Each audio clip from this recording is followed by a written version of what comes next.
Witam Was serdecznie, z tej strony Asia. Dziś zapraszam Was do mojego ogrodu, w którym stworzę dekorację na tą drewnianą ścianę pod pergolą.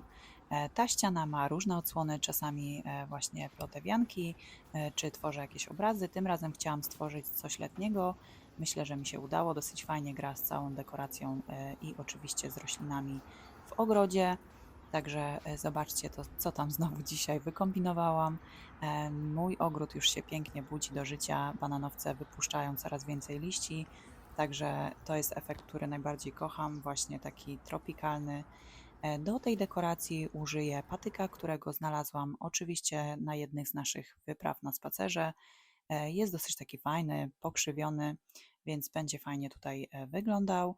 Jak również do tego użyję sznurki, no i też glinę samoutwardzającą się, czyli ten klej, z którego stworzę właśnie miałam na myśli właściwie stworzyć takie ala muszelki. No, mam nadzieję, że mi się udało, właśnie, że to tak wprowadza fajny letni klimat. Dajcie znać oczywiście, jak Wam się podoba ta dekoracja. Pozdrawiam Was cieplutko i zapraszam na kolejne filmy. Już wracam tutaj regularnie. Wiem, przez chwilę mnie nie było, ale urlopy, trochę wyjazdy, przyjazdy rodzinne, także no nie miałam nawet kiedy, szczerze mówiąc, tworzyć dekoracji, ale już wracam regularnie, także zawsze w niedzielę o 18:00 będą filmy. Jeśli uda mi się wrzucić również we wtorki, to będą również we wtorki o 18:00 również. Pozdrawiam Was cieplutko, dziękuję, że jesteście ze mną, ściskam Was mocno jak zawsze i do zobaczenia w kolejnych filmach. Cześć!